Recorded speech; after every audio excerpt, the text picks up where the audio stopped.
Oimore Nyakaramogi Ajwang' kamoro amora ma intiere otieno makawuono. Erokamano ahinya kuom yiero TV mar Ramogi neno weche manyien mag Oimore mwaikoni ngeso makawuono. Waikoni weche mathoth matimore sirikal mamalo kaachiel kod weche matimore kor gwenge duto ma pacho kae. Bed thuolo mar tudri kodwa kokalo e nambwa mar ote machuok 236000. Facebook ibiro yudo achiel kachiel Ramogi TV, X @Ramogi TV. Kan bende nyalo tudri koda e Facebook page mara ibiro yuda Joyce Oduor, mbui mara mar X ibiro yuda @JoyceOduor_. Machiegni kendo magi e thuond weche ma wamiyo pek. We will be there to do that which we can or which the law allows us. We will receive those petitions, we will examine them, and then we will of course respond to them accordingly. Duol mar IEBC oyango ni giseyudo kwayo mar dwaro ni othich oko jood bura 4 e pacho ka. The first phase of the new CBA will be effective from 1st July 2025 at a cost of 8.4 billion. Wale walimu ambao walikuwa wa chini sana ndio wamepata nyongeza ya asilimia 29. Jopuonj nigi mor tok riwruoge mochung'negi keto kokgi ogirimiti gi duol mar TAC mar medo gi osara.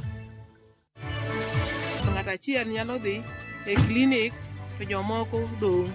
Koro imiyo jogo ng'at achiel modhino imiyo yedhe ji 10. Jomoko be ne nitiere mane nigi luoro mar dhi riede bel. Luoro e kind jogo ma odak kod kute mag ayaki pod imiyo moko kuomgi ok muony yath, gino mamiyo landruok mar tuoni medore.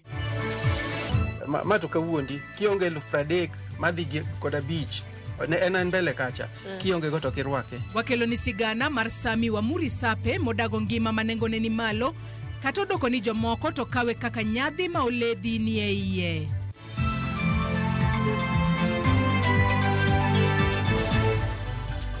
Nyakaramogi Ajwang' bed kodwa nyaka giko mar weche manyien mag Oimore otieno makawuono ka antiere kae kod jaloko marwa Elizabeth Otieno. Machiegni nyinga Joyce Oduor. Duol mochung'ne yiero kod kiewe pachoka IEBC oyango ni giseyudo kwayo mar dwaro ni othich oko jood bura 4 pachoka. Magi ne giwacho e romo mane gibago Mombasa, kuma bende ne gilero ni sani gidhi nyime kod timo ikruok mar yiero madundo mag jotelo 23 moting'o seneta, jood bura kaachiel kod MCAs. Jafambo marwa Joja Oko giler mathoth kowuok Mombasa. Bang' chamo muma kendo donjo e apisa yanga, commissioners mag duol mochung'ne yiero e pachoka IEBC osebedo e kaunti ma Mombasa e thuolo mar juma achiel ka gitwak ewi kaka gibiro tayo chenro mekgi. Are we good to go? E twak margi gi jofwamb weche, duolno motelne kod jakom Erastus Ethakon ne oyango ni nyaka sani giseyudo kwayo mopogore mag dwaro ni othich oko jood bura 4 kaluwore gi nyawo ma jopiny neno ka gin godo e telo. We have around 4. But we've also had a lot of inquiry. You can see what's going on online. Kenyans are actively discussing this subject of recall. So we currently have roughly 4. We will look at them once we go back to the office. So going forward, of course, it's the right of every Kenyan to exercise that right of recall under the Constitution. And as IEBC, we will be there to do that which we can or which the law allows us.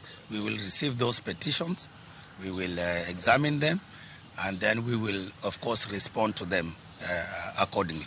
Deko mar duol no yango kiewo e pachoka kaka chik dwaro kapok otim yiero ne okoni en achiel kuom gigo magirango matut kasani koro girito duoko mar kwayo manyocha gichwalo e doho ma Supreme mondo mi ong'adnegi rieko. Chenro mar rango kendo nono kiewono ne onego tim kapok ochopo tarik 6 dwe mar adek higa mokalo, to kata kamano mano ne orem timore ni mar piny owacho ne pok ochuogo duol manyien mar IEBC.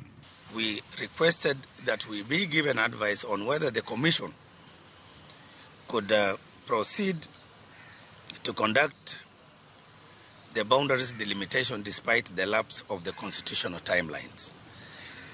We also sought advice on whether the lapse timelines could be extended, if yes or no.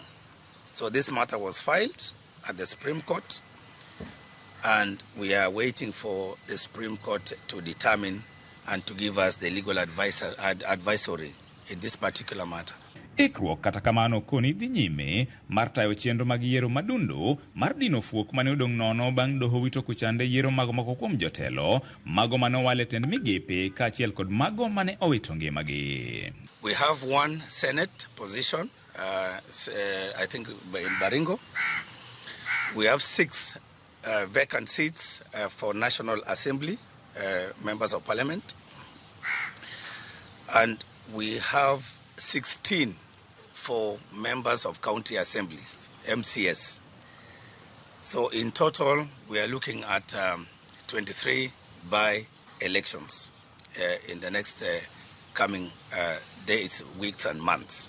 Duol no bende osingone jo Kenya ni gibiro tiyo kanyakla maonge pogruok, omiyo gikwayo jo Kenya duto mondo mi omigi sir makende mar neno ni gitawo chenro mag yiero maduong' mabiro e yor kwe kod ratiro. Kumekuwa na migawanyiko hapa na pale, makamishina wengine wanajiuzulu at that critical moment wakati wanahitajika wawe pamoja.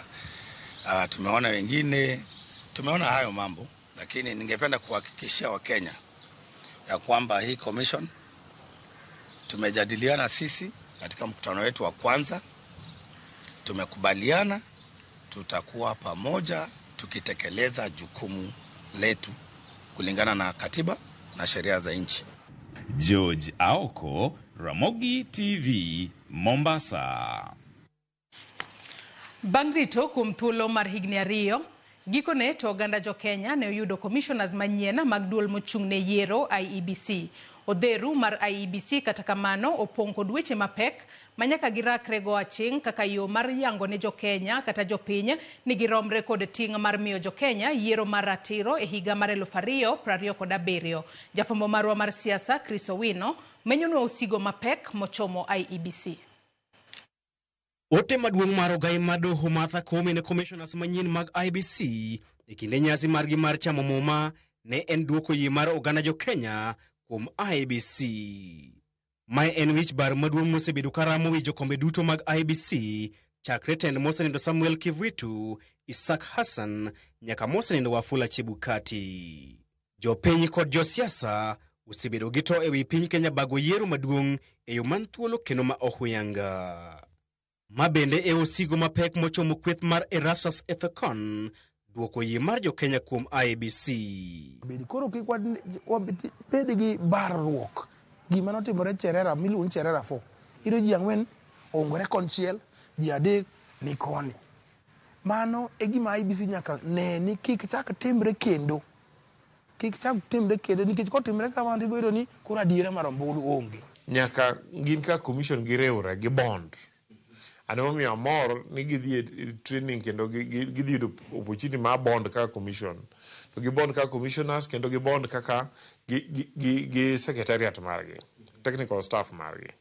Nikech bonding no ema biro miyo gi understand ni to chik monego walu en chik mane. Kaluwore gi kalenda mar IEBC, ohinga mokwongo manyaka gikal en bago yiero madundo e kuonde chung' od bura 6, kaunti 1 kod wards 11 dwe mar 10 higani e yo madhi miyo jo Kenya geno ing'utgi oromo jok. Ute chung' od bura ma idhi bage yiero madundo dwe mar 10 higani gin Ugunja, Magarini, Banisa, Mbeere North, Malava kod kaunti ma Baringo. Nyaka giland ne jo piny ni wang'ni wadwa ni mondo watim kura ni moko kwal munyalo kwano kendo unyalo bedo gi faith yirwa.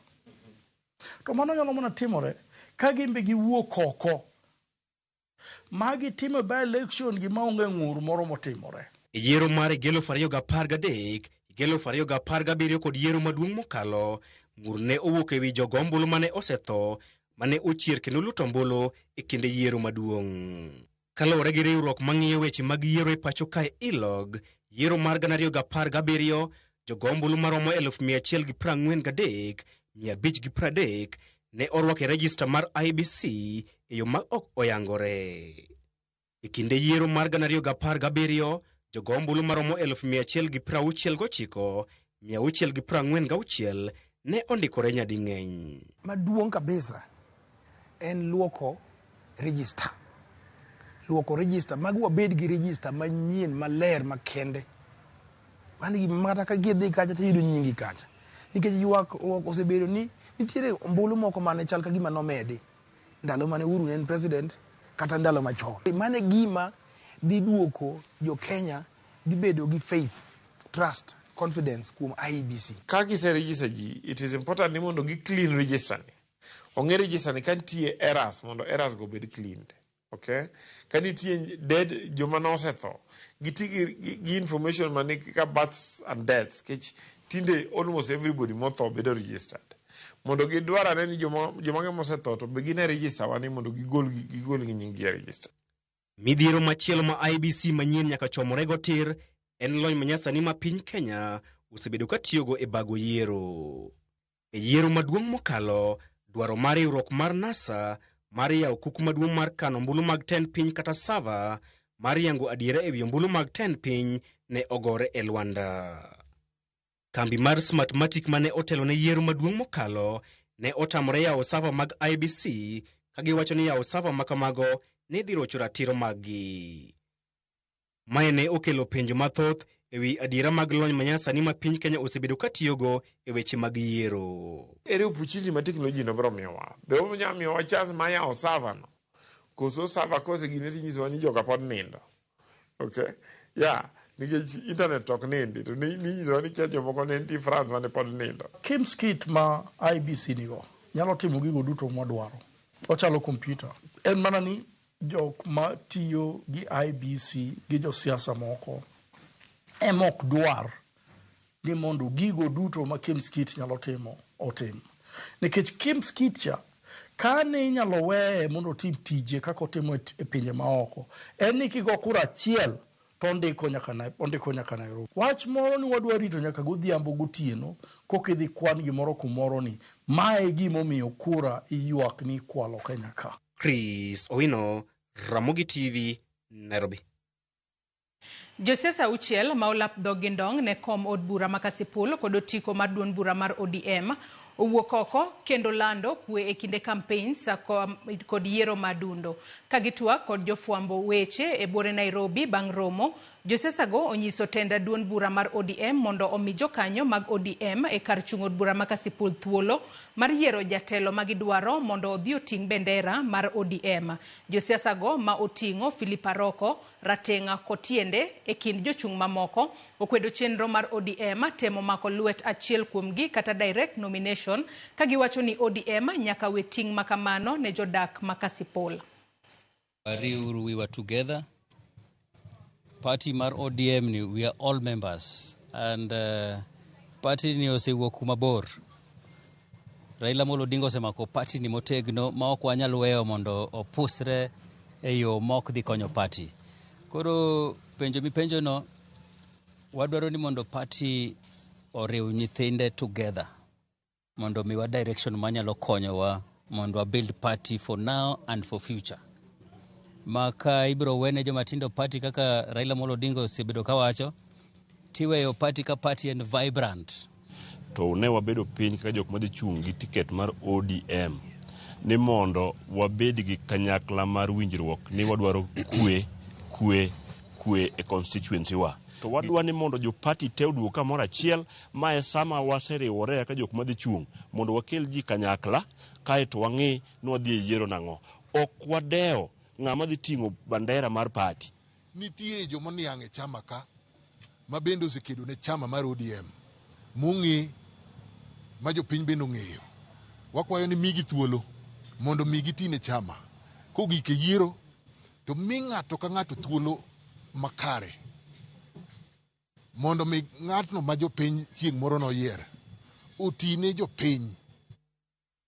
Osara mar jopuonj dhi medore kod maromo atamalo 29.5 ni jopuonj mayudo omenda matin mogik e ogirimiti manyien mar riwruog jopuonj kod duol mandiko jopuonj TAC ochwe kokgi.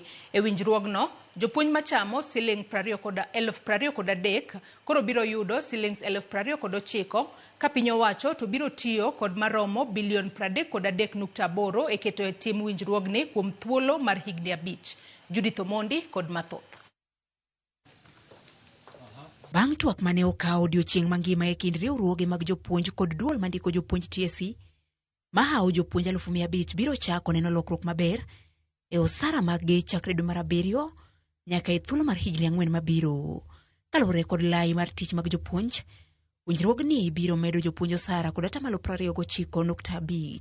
To wawinjore ni jopuonj onego medi kaluwore gi asilimia 5 nyaka 29. Ni jopuonj mana osebedo kichulo maber gin gibiro yudo asilimia 29, asilimia 5, to mane chulo matin ahinya biro yudo asilimia 29. The first phase of the new CBA will be effective from 1st July 2025 at a cost of 8.4 billion in salaries and allowances, with more than 1.2 billion being employers' contribution to teachers' pension scheme and other statutory deductions. Ile awamu ya kwanza sawa itakuwa hiyo 8.4 billion, lakini awamu ya pili tumeweka kwenye masumuzo iweze kuongezwa kidogo ili hizi awamu ziweze kuisha haraka. Winjruok manyien japuonj mogik manie rang'iny mar tich mar B5 koro biro yudo kowuok Sh28,000 nyaka Sh37,000, ka japuonj manie rang'iny mar D5 to biro yudo maromo Sh154 nyaka Sh167 dwe ka dwe. Wale walimu ambao walikuwa wa chini sana ndio wamepata nyongeza ya asilimia 29, lakini wale ambao walikuwa juu wamepata asilimia 5. Na hii ni kujaribu kurekebisha yale masumuzo ambayo walikuwa Naivasha, ambayo walimu ambao walikuwa wako na uwezo wa pesa za juu kidogo walipata mingi kuliko wale wa chini. Kwa hivyo tuko tunajaribu pia kuinua hawa wa chini. Winjruok manyien ni bende okelo chudo mag jopuonj ma idaro kowuok e skul achiel nyaka e moro ma ibiro go kokalo kuom lai manyasani manyiso kilomita ma japuonj wuokie kadhiye. Kupogore kod winjruok mag pesa, bende nitiere maok mag pesa ahinya to ne jopuonj madhodho. To wachak wawinjore kendo ni mosebedo ka act en gima onego bed ni koro rumo, ma wawinjore ni ka pesa ni oyudi, nikech maendi ne en gima okawo winjruok e tok budget ni ka pesa yudi to wabiro winjore gi Teacher Service Commission mondo wagol jopuonj ma act kaka head teacher kata kaka principal. In this CBA, that dismissed teachers shall be able to enjoy their pensions. It is also important to say that an additional non-monetary component of the CBA, and that is the baggage allowance, has been introduced. E paro mane ochwal kod riwruoge mag jopuonj, ne gidwaro mondo mi medgi osara e kind 60 nyaka 100. Judith Omondi, Ramogi TV.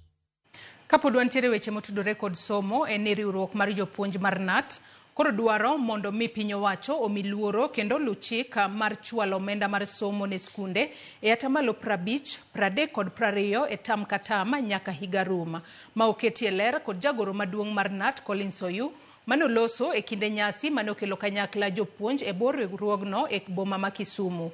Oyu okoni skunde chandore nikech deko mar omenda kowuok kuom piny owacho, gino maduoko somo piny. Nyaka sani gi juma achiel to iloro skunde, omenda mar tam mar 2 pok oter duto e skunde. With us here we have Honorable Joshua Ron. Relationship with the TSC, our employer. Piga picha tafadhali yao.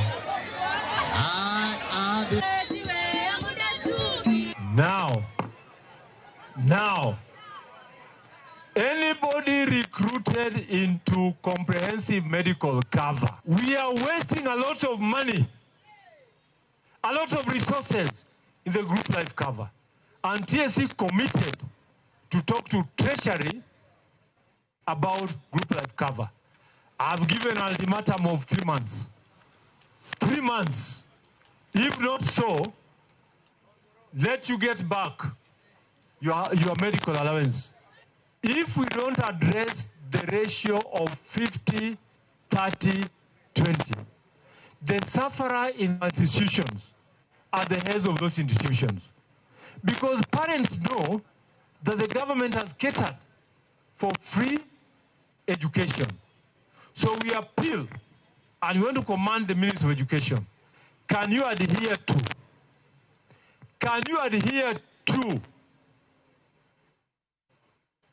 capitation regulations about the ratio. Jotelo mag Kenya Kwanza omedo seyo kweth maketo sirikal tesre kuom kelo tungni e pachoka kod nyayo siasa mar kweda mar dhoudi e kind jo Kenya. Kotelnegi kod jalup jatend piny Kithure Kindiki gikweyo jo Kenya mondo kwed siasa makelo pogruok e kind oganda jo Kenya kendo singo ni sirikal mar Kenya Kwanza oketo maino e loko ngima jo Kenya duto kokalo chenro mag dongruok ma ichwalo e kor gwenge duto ma pachoka. Kagiloso e kaunti ma Kajiado kawuono e kinde chwalo chenro mag dongruok e gwenge makono, jotelo mag Kenya Kwanza omedo seyo kweth maketo sirikal tesre kuom nyayo tungni e pachoka. Kotelnegi kod jalup jatend piny Kithure Kindiki giwacho ni ng'anyo kod kethruok mag mwandu mosebedo e pachoka ok owinjo obed kendo. Na mimi nataka niseme ile maneno tumeona hapo nyuma hatutaki kuyaona tena katika taifa letu la Kenya. Hatutaki kuona mambo ya uharibifu wa mali, mambo ya wananchi kupoteza maisha ati kwa sababu ati kuna manunguniko ama kuna watu ambao wanatumia hiyo nafasi kuharibu amani ya nchi. Na kwenda mbele sasa wananchi wamejua ni akina nani wako upande ya amani, ni akina nani wako upande ya fujo. Kaluore kod seyo majatend duond bura mar DCP Rigathi Gachagua osebedo ka seyo godo moko kuom jotelo e sirikal ni emanyayo tulo e pachoka. Jotelo go onyiso Gachagua ni ka en gi ranyisi to chwal ng'urne migepe mowinjore mondo kaunegi okang' kaluore kod chike ma pachoka. Wale watu wanashikwa sababu ya uchochezi tunajua ni watu ya nani, na ndio tumesema kama uko na habari ni Kimani Ichung'wa, kama uko na habari ni Kithure Kindiki. Huyu ni naibu wa rais, he is not above the law. Kama ni Kimani Ichung'wa, I am not above the law. Nishikwe, nishtakiwe, Kindiki pia ashikwe, ashtakiwe, peana habari kwa idara za upelelezi na uchunguzi. Wakipata mtu wako na hatia wanashika wanapeleka koti. Joten migepe Musalia Mudavadi mabende ne ochope gwengego onyiso jotelo mondo bed ranyisi maber ne rawere mag jenzi ni mar jenzi moko luo kido kod timbe mag jotelo ma josiasa. Kama wewe unajua umebandikwa jina mheshimiwa na upate nafasi ya kukua kwa jukwaa, tafadhali tamka maneno ya kiheshima kabla ya kulaumu yule jenzi, kwa sababu wale vijana wataiga mfano wetu. Kwa hivyo sisi tukisimama hapa tuongee ukabila, wewe unafunza nini yule jenzi?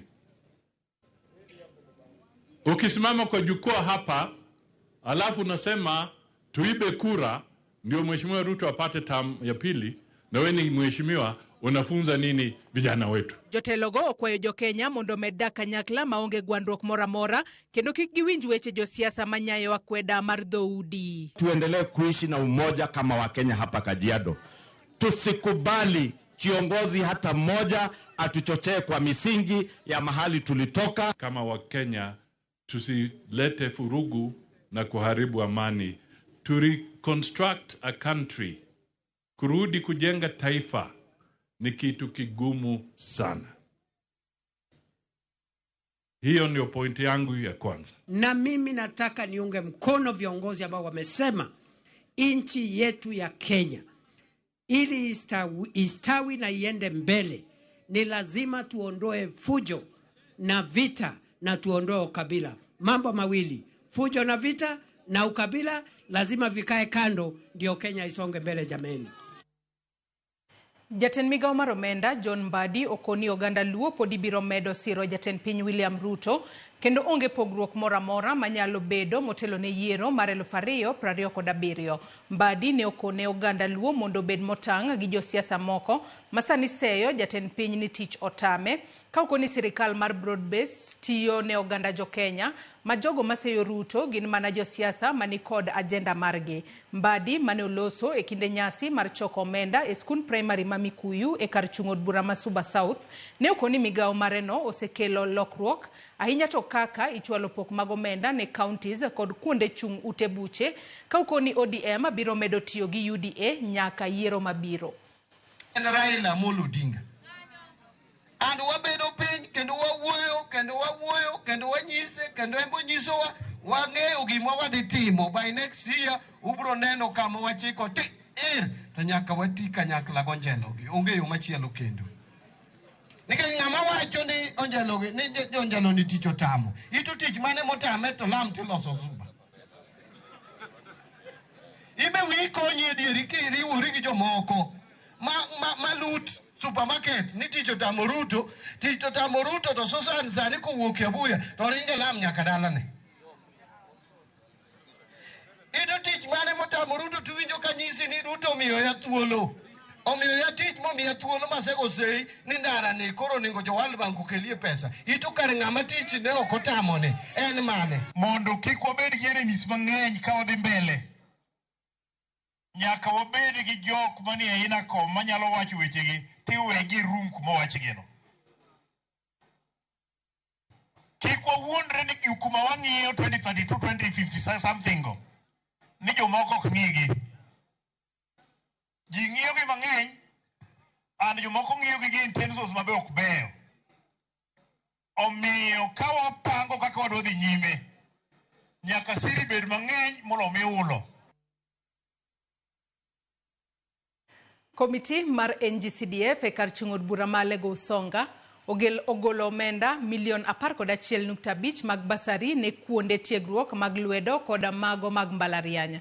Kano wuoyo e kinde golo basari go e log tich margi e boma ma Siaya, Manager Amos Apollo owacho ni omenda go biro konyo jopuonjre maromo 1,150. Owacho ni sir makamago oriwo jopuonjre 605 mag mbalariany kod jopuonjre 545 mag kuonde tiegruok lwedo ka ng'ato noyudo siling 10,000.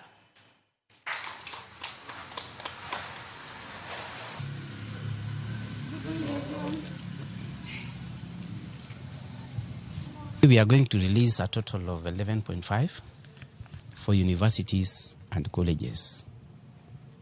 And the number of students that are going to benefit, total number of students is 1,150, of which 605 are university students, gaining a total of 6,050,000 for colleges, KMTC, TTCs, and all those tertiaries. A total of 5,450,000. Earlier we had released for the scholars, boarding secondary schools, and because of this we delayed a bit because we have not got enough money to pay for them. But because now we have the same amount that we had allocated for the payment, we are releasing checks totaling to an amount of 11,500,000. We want to urge our students, once we're in our colleges, we do not need to get involved into other activities that did not take us to colleges. We want to tell you that you are in colleges being supported by the government, being supported by the parents, and so we expect you to do exactly that. Nyakwara Mugia Juanga yena mar mondo mi wakaw yo madundo gisani kata kamano asoma nemo kuom ote ma ochwalonwa achiel kachiel e kinde mwadhi mbele kod weche manyiena magoimore. Ote magi nyalo chwalonwa kokalo yore waduto te mag tudruok. Maga Kumu Junior ng'isa ka eni mano mar Kirindo Kasgunga Mbeta wacho ni weche manyien makare, wacho ni onge commission mar IEBC manyalo timo yiero makare. Koro wang'iyo gi IEBC obed machona kata manyien. IEBC en mana IEBC kata kamano ijiwo jo Kenya mar mondo mi obed kod geno kuom jokanyo manyien mag IEBC.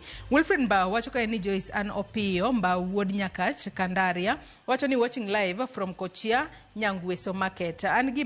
Wacho ka ni an gima wacho ni amor ka omed jopuonja gimoro bere to kamana nya kuom ote makamano.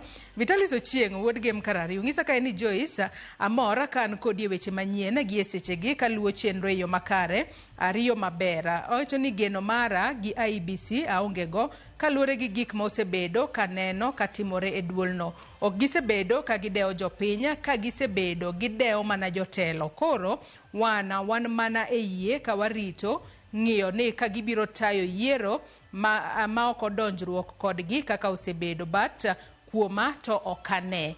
Nyakwara Odianya bende wacho ni commissioners go pod onge gi adiera. Nyakwara Mugia Juang med chwalo ote magi abobedo ka somogi e kinde mwadhi mbele kod weche manyien magoimore. Wakaw yo madundo waduogo wadhi mbele kik idhi mabor.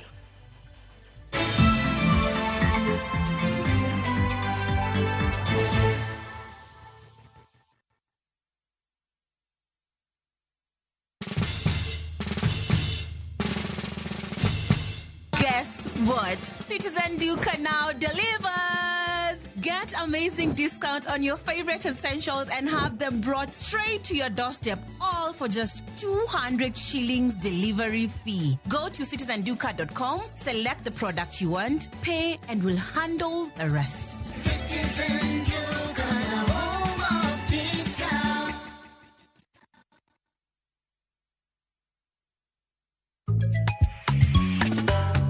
In the kitchen, what do we bring? Break a cubicle string, flavor on a string. Pull it, tear it, crumble it. Let the fresh flavors all get in. Make it bits more tasty. Family will help you. Reiko cubes could string my bestie. Reiko cubes ming'eyo cha mandhadhu mare miyo chiembi medo bedo mamit moloyo. Sani koro nitie paket manyien. Yud mari e duka kata supermarket mantie machiegni kodi kawuono. Introducing Wigo, your trusted ride. The ride with the most reliable, verified, efficient and transparent drivers. With fabulous cashback incentives for passengers, each trip on Wigo feels like an upgrade. Download Wigo from Play Store or App Store or SMS Wigo to 20425 and ride with confidence. Wigo, let's go.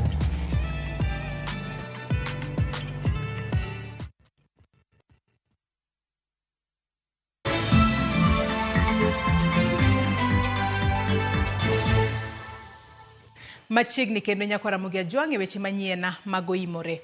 Jatend migao mar teko Opiyo Wandayi dwaro mondo mi ogai mar duond bura mar Wiper Kalonzo Musyoka ochier winjruok mar siasa e kinde kod ogai mar ODM Raila Odinga mondo gisir chenro mag dongruok ma sirikal dhi godo nyime. Kane oloso yo mutha e Kitui South e kinde mane otelo ne jopiny e yawo chenro mar teko mageto tiyo kod omenda maromo siling milion 484. Wandayi ojiwo winjruok e kind Kalonzo kod Raila kowacho ni mano biro duoko piny liet mar siasa manitie pachoka. Mabiro e kinde mane Kalonzo okwedo parono mar winjruok e kindgi kowacho ni rowere ma pachokae ong'eyo gima gidwaro ka bende giseketo oko e lela pachgi. Rafiki yangu sana. Ninamheshimu sana. Hapa mbele mimi nina hakika hapa mbele kuna uwezekano na Mheshimiwa Kalonzo Musyoka kufanya kazi pamoja na Mheshimiwa Raila Odinga na kufanya kazi pamoja na Mheshimiwa Rais William Ruto ili wasongeshe Kenya iende mbele. Sitakuwa sawa? Ni muhimu sana wananchi wa viongozi wafanye kazi pamoja. Watu wakizungumza suluhisho yapatikana. Seneta ma Nairobi kendo jagoro maduong' e duond bura mar ODM Edwin Sifuna okwedo mokalo wach mane jaod bura ma Wajir Jeho Fatuma Abdi owacho ni gibiro kwalo mbulu ne jatend piny William Ruto e yiero ma higa mar 2027. Okwayo duol mar IEBC kaachiel gi duol mariwo wi oganda kanyakla NCIC mondo luong jaod burano oda dhoge kotenore gi weche makamago manyalo nyayo tulo motelo ne yiero maduong'. We want the IEBC to summon these people who are threatening to interfere with elections, not just condemn in a letter. We want them to be summoned there. And the NCIC, because we all know what happened in 2007. The precursor of the violence was the interference of the elections of 2007. So anybody who's talking about interference with the election is actually a threat to this country, and they must be dealt with. ODM will not protect anyone, even if it is from within our ranks. Kawadhi mbele ni wakelo ni siganda Sami Ong'ong'a Wamuri wuod Seme ma okawo nyadhi mar twech kamare kendo odago ngima mar kinde duto rwako kit twech mana molosi kod jolony maloso twech e rang'iny mamalo ma dho ngere luongo ni designers. Simfro Sokinda nolimo Sami e kar dak mare ma Kibra Nairobi kendo twak kode.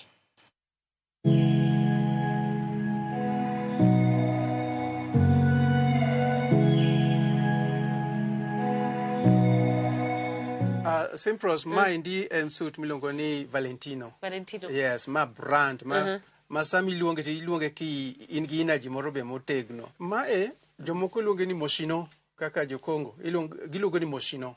Mano kaka ginyalo luonge. Yuji Yamatia Yamamoto. Ogudu ni ema koro ene ginene ene benchmark manyiso ni gima timoni. Jomonge gima timoni kone na gi lebo ma signature ni. To ng'ena timango. Ang'eyo ni wuoro ni kawan kanye to ere kaka ne wachopo ka. Adwa ne duoki chien matin. Wuoth machiel kachiel terowa nyaka e kar dak ma Kibra. Donjo wa odni goyowa gi buok. Shat ni iluonge ni Versace, ok ni Versace. Iluonge ni Versace. Okay. Yes.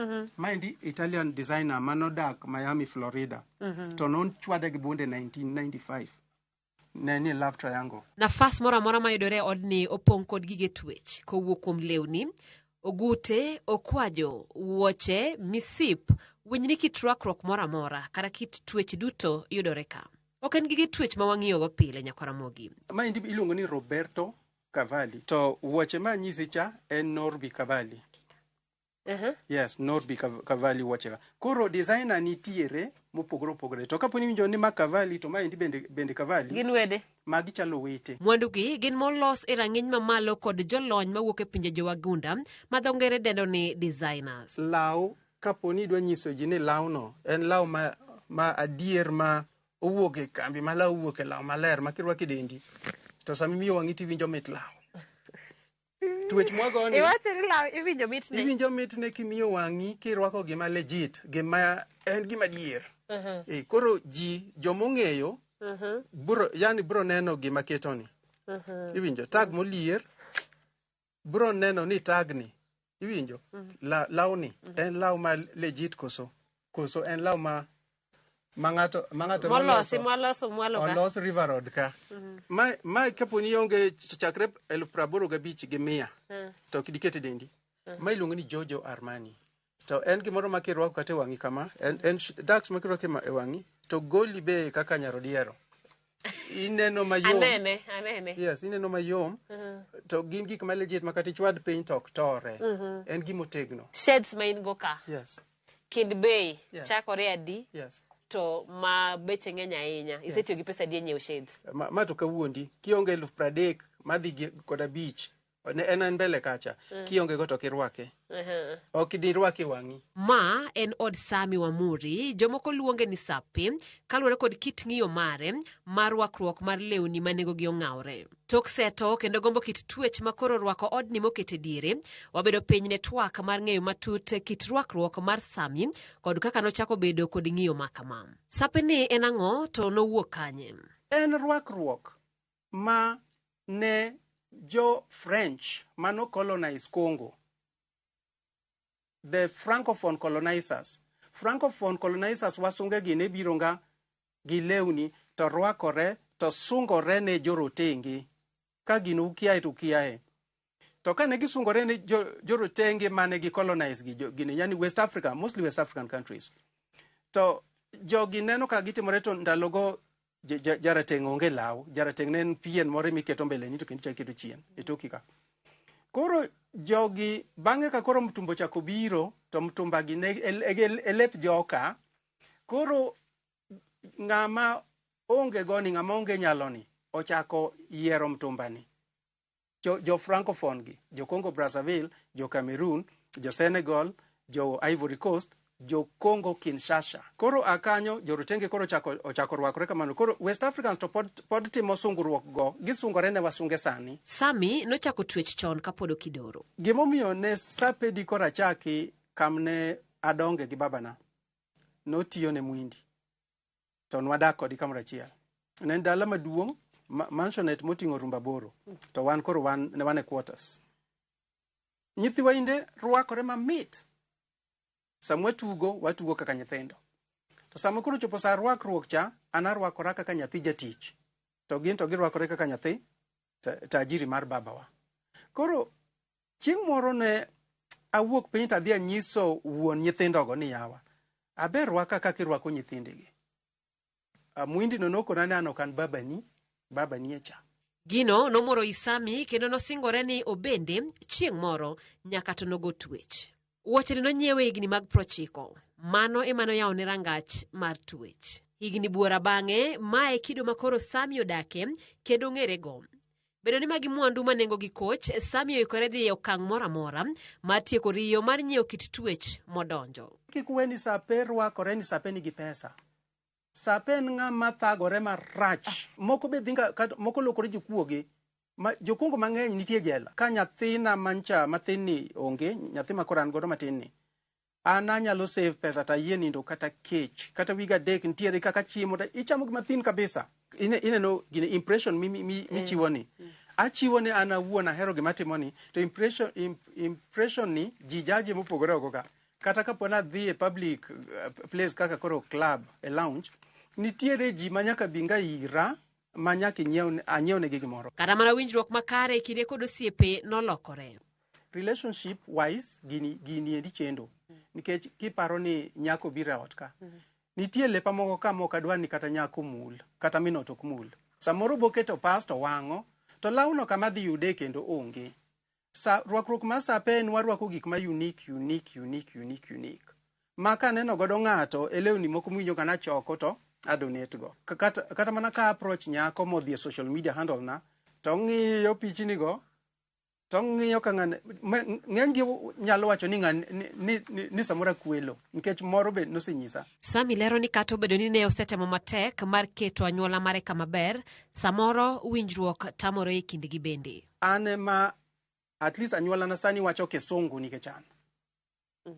Ji osomo matin, ok nosoma ahinya, kata kapo ni gisoma ahinya to gisoma ahinya nikech an. Ma in relation to my family, uncomfortable. Gima timo ni gino o isolate kata gi some family members. Ok walimre, ok gilima. Abe nachako na limo ikorido ka samoro ilimo ji to joklimi kora bende. Ne wadwaro ng'eyo ni to en chenro machalo nade ma Sami ni godo gi mwandu negi. I would love one day mondo abed gi museum na. Koro gik marwako gin gik ma legit to meet. O gin gik ma en law kaponi mako mato korido ka en gima it's a very interesting thing. Will ok anyandiko nikech sape en ng'ama koro aweyo legacy. To ka we legacy kata chieng' mathono gigi kete liel kacha mondo ng'ama jachan madala cha nikech bi ka Nairobi ka idhi ka seme jachan ma pokorwake law kata ilani ikwanyo matimiye to yani jogo bro ng'eya kata ka koro aonge ka koro ng'ato ka osatini orwako to ng'ato zoom ne to kon bwana bingis satimi rwako ni kitwech makama koro miyo Sami mabende koro gi thuolo ni ung'eyo gimomiyo iluongo ni Sapi tije kendo sebedo ka idhiale e pinje jowagunda nikech okenge mosegoyo e dak e kit ngima makamano. Simfros Okinda, Ramogi TV.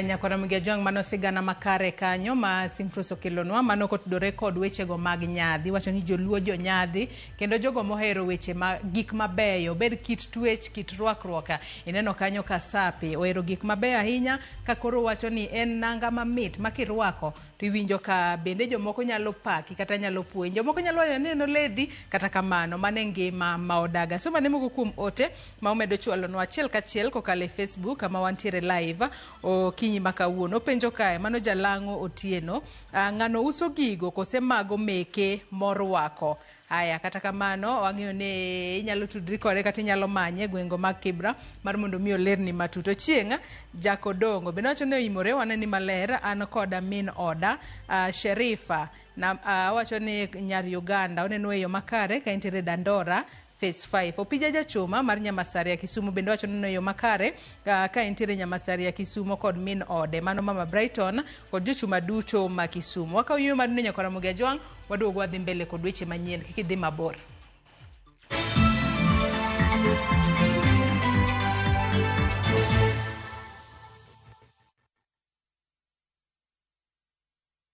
Looking for the perfect getaway? View Travel brings you the ultimate self-drive and staycation experiences across Kenya. Escape to Naivasha, Nakuru, Nanyuki, Kisumu, Mombasa, or Nairobi for a refreshing break. Drive at your own pace or fly in hassle-free. Whether it's lakeside retreat, city escape, or coastal adventure, the choice is yours. Perfect for families, couples, and friends to relax, bond, and unwind. Book now. Visit viewtravel.com, call or WhatsApp 0703 254 254. View Travel. Dream, explore, discover.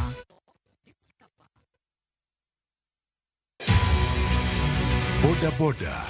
Sekta ma ithoro kuong nikech njore mayudore iye. To boda boda ong'ere kaka jonek, joma ketho gige ji. To ne riwruok mar Levites Missionary lamo e resruog boda boda. Hii ni sekta ambayo Yesu anaweza kuitumia, na maandiko yanasema ya kwamba Mungu anatumia kile kitu kibaya ambayo kimedharauliwa. Mae geno ma joboda boda uchunge mise margi.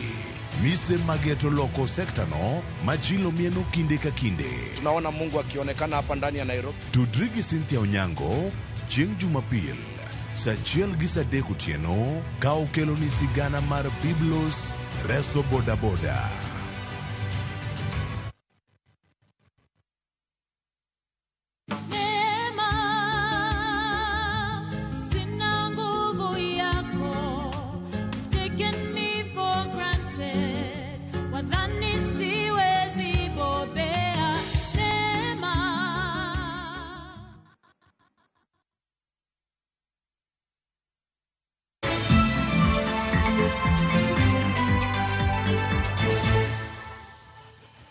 Machiegni kendo Nyakwaramogi Ajwang'. Luoro e kind jogo ma odak kod kute mag ayaki pod miyo moko kuomgi ok muony yath maduoko teko mag kute mag ayaki piny ma ong'ere kaka ARVs, gino mamiyo jogo ma odak kod kute mag ayaki pod nyalo keyo kutegi. Kata kamano, lony mokel mar sindan michuoyo diriyo e higa mar geng'o kutegi bende nyalo kelo lokruok maduong' e kedo gi kute mag ayaki. Jafwambo marwa e kaunti ma Migori, George Juma, miyowa ler mathoth. Maromo jo Kenya milion 1.4 odak kod kutego mag ayaki, ka kuom kwanne maromo 2.2 gin joma chuo, to 4.5 gin joma mine. Okenge oseketi kendo imedo keto mar landruok mag kutego mag ayaki e pacho kae. E higa mag 2011, piny Kenya ne osidho chenro maneno ni oganda modak kod kutego mag ayaki omuony yath makare, kendo tika ikweda kaachiel kod luoro ne jogo eko modak kod kute mag ayaki. Mae nobiro kod nonro mane otim e kind higa mag 2007 nyaka 2016 mane oyango ni ng'at modak kod kute mag ayaki to muony yath makare chopo kama koro teko mag kute koro dok piny kendo ok onyal keyo kutegi. Mae dendo kaka U2U, mabendo ng'ere kaka undetected equals untransmittable. Yoni makedo kod landruok mag kutego mag ayaki pod kale ohinga mathoth nikech luoro kod akweda ni jogo modak kod kutego mag ayaki. Moko kuom jogo modak kod kutego mag ayaki pod ok muony yath makare nikech luoro kaachiel kod akweda. Mae osemiyo moko kuom jogo modak kod kutego mag ayaki piny owacho kod moko mago mag piny owacho obiro kod yore mopogore opogore maneno ni jogo eko ma odak kod kutego mag ayaki ok obedo kod luoro kendo gimuony yath e yono madwarore. Chenro mar keto jogo eko ma odak kod kutego mag ayaki e grube mar ji 10 kendo achiel kuomgi omonegi yath ma idendo ka community ART group madhi nyime e sub-county mandhiwe kaunti ma Homa Bay osekonyo e kedo kod luoro kaachiel kod akweda ne jogo eko modak kod kutego mag ayaki. Nitiere nyamrerwa ma omo yath to kendo achiel kuomgi ma osebedo ni en osebedo motegno kaluwore gi weche mipuonjo osiptal embo koro jawre ratiro no nyalo dhi mondo otim ang'o, odhi omne jowadgi yath mokelnegi. To kendo gikeno secret makata ng'ama ni machielo manoko moke ni e weche giendi orito mok ng'ato ok ding'e ni gima kama indi timore machalo kama. To gino osemiyo joma ng'eny sana koro sani wawacho ji 30 mosekony e weche giendi kendo gi ngima gi ber kabisa. Jena Nyango men nyamrerwa e gwego mag Ndhiwa mane wuok kind romo mane okelo kamoro achiel jolony e wechego mag thieth, jofwambo kod oganda mopogore opogore. Romo manolosi kod riwruokno ma otisi kaka Media for Environment, Science, Health and Agriculture kata MESHA, ka otende riwruokno mar International Research Center kata IDRC, wach ni chenro ni osekonyogi e kedo kod landruok mag kutego mag ayaki e gwengego. Ka gibedo to ng'ato achiel nyalo dhi e klinik to jomoko dong'. Koro imiyo jogo ng'ato achiel modhino imiyo yedhe ji 10 kendo ikelo negi. Ae bas jomoko be ne nitiere mane nigi luoro mar dhi riede bench. ka ging'e ka jang jomoko nenogi to dhi kuodhogi oko ni gin gi tuono. Anyangwa ne bang' kosiom yedhego mag landruok mag kutego mag ayaki ne jogo eko ma odak kod kutego mag ayaki e grubegi. Gima koro gitimo maduong' kaka nyamrerwa en luwogi nyaka kuonde ma gidake mar ng'iyo ne gimuonyogi makare. Kosedhi abiro dhi ng'iyo ni bende omuonyo yedhegi maber, bende yedhegi otiyo godo koso seche moko oweyogi. Kayudo ka ng'ato moro weyo mabedo defaulter taore achaka wuoyo kode aori osiptal. Alice Michael ma jachiw thieth e sab kono Ondhiwa wacho ni kawo kalo kuom chendoni mar keto joma odak kod kutego mag ayaki e grube kendo achiel kuomgi koro omnegi yedhe osemiyo kwan jogo bende koro weyo mok monyath osedok piny e gwengego. Osepim no yudni gokimi to pod odhi dala obeda beda ok odwa kata yawore ratiro ni en gi tuoni ma nyaka ne ni koro to rumo te gino pod nitie kendo gino pod inyo kabisa made wanyalo yudo yo minyal tieke godo stigma pod nitie. Lipot mogol kod bad migawo mag landruok mag kutego mag ayaki e pacho kae mong'ere kaka The National Syndemic and Disease Control Council yangono gad mathoth ma odak kod kutego mag ayaki pod teko mag kutegi koro pok odok piny kaka dwarore ma idendo kaka viral suppression. George Juma, Ramogi TV, Migori. Dichuo moro okawo ngimane owuon bang' kane osenego min ode kod pala e gwenge mag Gikumbo e kaunti ma Kirinyaga. Samuel Munene ma jahigni 41 nonego min ode kotiyo kod pala gi le kama bang'e nokawo ngimane kod dere e odgi otieno manyoro. Jodak makanyo olero ni ne gifwenyo wach makamano e kinde mane nyathigi oyudo min gi konindo e remo. Tok fwenyo ni mamano notho ne gichako chenro mar manyo Samuel eka bang'e noyude kod dere. Obila osechako timo nonro mar gima dekel nek makamano.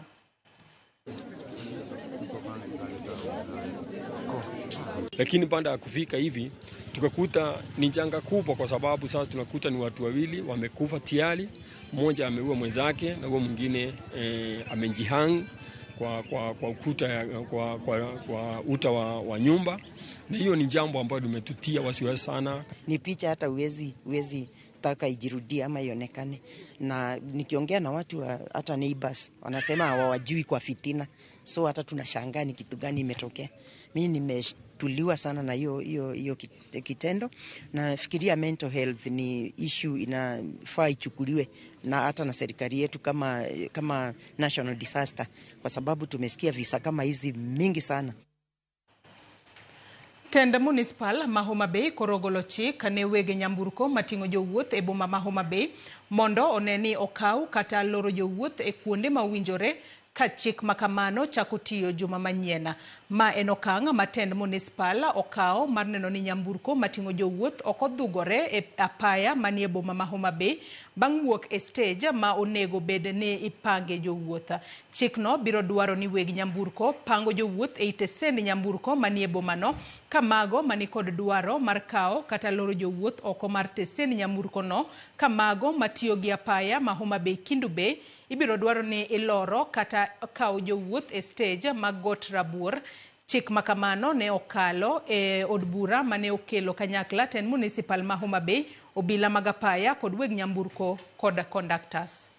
Modern bus park mani gima wasewinjore, gari mora moa kanyo kodhi Kisumu, the first picking point mokwongo en Got Rabuor mane stage, to kodhi side mar rodi kamo biro pick mokwongo en Sofia, to gibi dhurore stage kanyo nikech management mar bus park gi geche gi bro keto moko mosedonjo kamoko wuokore kama chielo dhi. Koro mago emipangilio ma waketo odiochieng' makawuono, ka ok wang'i mana devolution conference mabiro e county maro Homa Bay ka, to ngima wawegi kaka winjo walos municipal makoro bedo city ne wan wawegi to kendo ne generations mabiro. Waseloso ne jowaduto te nyaka employees ma usiana gi weche mag traffic. Sani koro nyaki change pachi, kendo from Tuesday mana kaka municipal manager oseko wacho ni wadwa neno order, kendo wadwa neno very smooth flow of the traffic. Ne jowuoth bende mamiyo tich matek matungo ji lag ndara, te matek ing'e kama bus park mar stage nitie. Ka ok ing'eyo, nitiere boda boda minyalo yudo ka ringo, penje kama idhe gari. Kaunti ma Migori dhi nyime kod chiwo kothe ma oting'o mag oduma kod oganda ne jopur matindo marumo 5,000 e kaunti no. Jalup gavana ma Migori Joseph Mahiri mane wuoyo e kinde mane oyawa yanga chenro mar chiwo kothe ne jopur ne wacho ni okang' makamae piny owacho mar kaunti ma Migori okawo mar neno ni jopur omedo nyayo chiemo ma oromo. Mahiri ne ojiwo jopur mondo bedi e riwruoge mag saga mondo giyud kony mayot ka wuok kuom piny owacho. Mae ne osir kod jatend migawo mar pur e kaunti ma Migori Lucas Mosenda mane owacho ni jopur mane ok oyudo kothe dhi yudo e kinde mabiro. Kwa wakati na kaunti yetu haitakosa chakula. Hii nimepewa mbegu moja ya maharagwe, nimepewa dawa moja, naona imechora nyanya, kuna mboga. Kwa hivyo nashukuru. Baada ya miezi 3-4 hivi tutakuwa tunaenda sasa kufanya nini?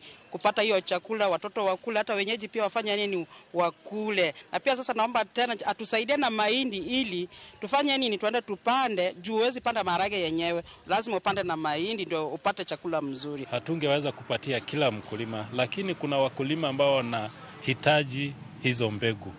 Ndio tumeweza kuanzisha leo. Hapa nimeweza kuflag off magari ambao wana distribute hizi mbegu kwenda katika ward level, na katika ward level pia tutakuwa na sehemu ambazo mkulima anaweza pata mbegu. Hii msimu wa kupanda mahindi, ngoja kila mtu atayarisha shamba lake ili aweze kupanda chakula. During the short rains tuliweza kufikia wakulima 15,000 katika kaunti nzima ambao walipata mbegu za mahindi. Kwa hivyo this time tunafikia wakulima wengine 5,000. DG alisema kwamba mahindi na maharagwe ni wakulima 4,000, lakini hapa pia tuko na mbegu za horticulture. Horticulture hapa kuna mbegu za sukuma wiki, kuna mbegu za nyanya, kuna mbegu za mimea mbalimbali ambazo zinapeanwa hapa. Kwa hivyo ukijumulisha ni wakulima 5,000.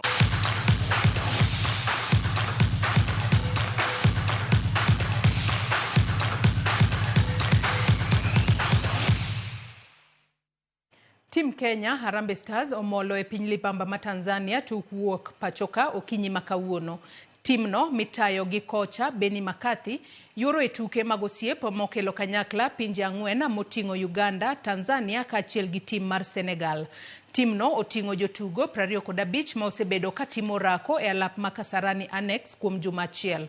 Makathi biro tiyo gi tugono e rango rang'iny mar jotugo motelo ne tuke mag CHAN ma biro chakore tarik 2 dwe mar 8 e pinje mag Kenya, Uganda kaachiel kod Tanzania.